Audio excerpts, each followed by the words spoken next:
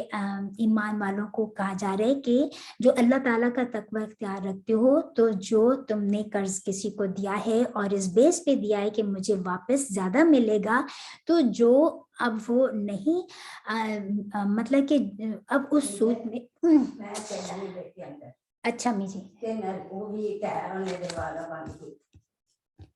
ماں بقیہ جو باقی رہا ہے سود میں سے، اگر تم مومن ہو تو تم اس کو چھوڑ دو، اور باقی جو رہا ہے مطلب کہ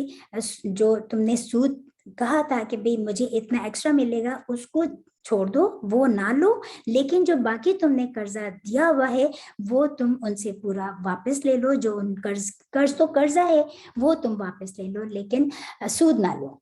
وہ چھوڑ دو، اگر تم اللہ سے ڈرتے ہو، تقوی اختیار رکھتے ہو، اور اگر تم ایمان والے ہو۔ واپس ان اگر لم نہیں تفعلوا تم کرو، فاذنوا پھر خبردار ہو جاؤ، بھی حربن ساتھ حربن لڑائی کے، جنگ کے، من اللہ اللہ سے، و اور رسولی ہی اس کے رسول سے، و اور ان اگر تم توبہ کر لو، فاپس لکم تمہارے لیے ہے، رؤوسو اصل اموالی مال کم تمہارے، لا تظلمون نہ تم ظلم کرو، ولا اور نہ تظلمون تم ظلم کیے جاؤ۔ یہاں پر اللہ تعالیٰ نے بہت بڑی وعید سنا دی ہے کہ اگر تم جو بھی کرو گے تو بس پھر تم اللہ کے ساتھ، اگر تم نہیں باز آؤ گے سود لینے سے، تو پھر اللہ تعالیٰ کے ساتھ اور اس کے رسول کے ساتھ جنگ کے لیے تیار ہو جاؤ۔ اللہ تعالیٰ نے بہت بڑی وارننگ دے دی ہے، اتنی بڑی وارننگ تو کسی بھی گناہ کے لیے نہیں آئی جو یہاں پر سود کے لیے آئی ہے۔ اور پھر فرمایا کہ اگر تم توبہ کر لو، اور تو پھر اللہ تعالیٰ کی تمہارے اوپر ہے، تم توبہ کر لو گے تو جو تمہارا اصل ہے وہ تم واپس لے، جو تم نے اصل یعنی کہ جو تم نے قرضہ ان سے دیا تھا وہ تم واپس لے لو، یہ تم کر سکتے ہو، نہ تم ظلم کرو اور نہ تم پر ظلم کیا جائے۔ یعنی کہ کیا مطلب کہ ظلم کیا ہے کہ تم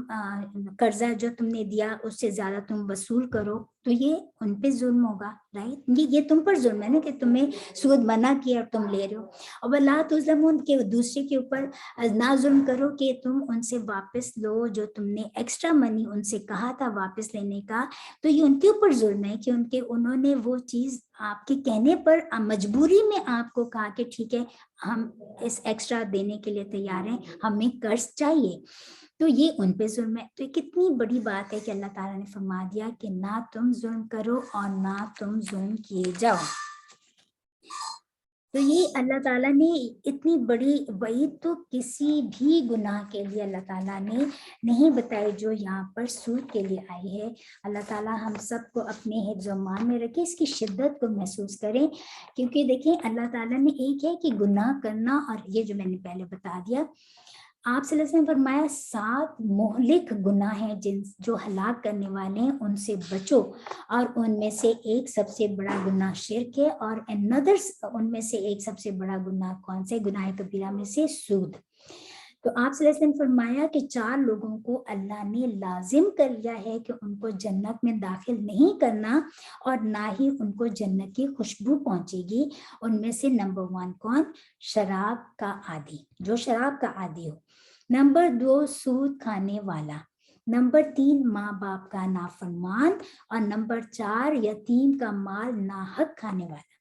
کتنے بڑے بڑے یہ اللہ تعالیٰ نے فرما دیا ان 4 لوگوں کے لیے کہ ان کے اوپر اللہ تعالیٰ نے جنت کو اپنے پر لازم کر لیا کہ ان کو جنت میں داخل ہی نہیں کرنا، یا ان کو جنت کی خوشبو تک نہ پہنچے گی۔ پہلے تو جنگ بتا دیا کہ کوئی ہے کسی میں استطاعت ہے کہ وہ اللہ کے ساتھ جنگ کر سکے یا رسول کے ساتھ جنگ کر سکے صلی اللہ علیہ وسلم۔ کتنی بڑی وعید ہے یہ، کتنی بڑی وارننگ ہے۔ اور پھر گناہ کبیرہ ہے یہ کہ جو ہے اس میں سے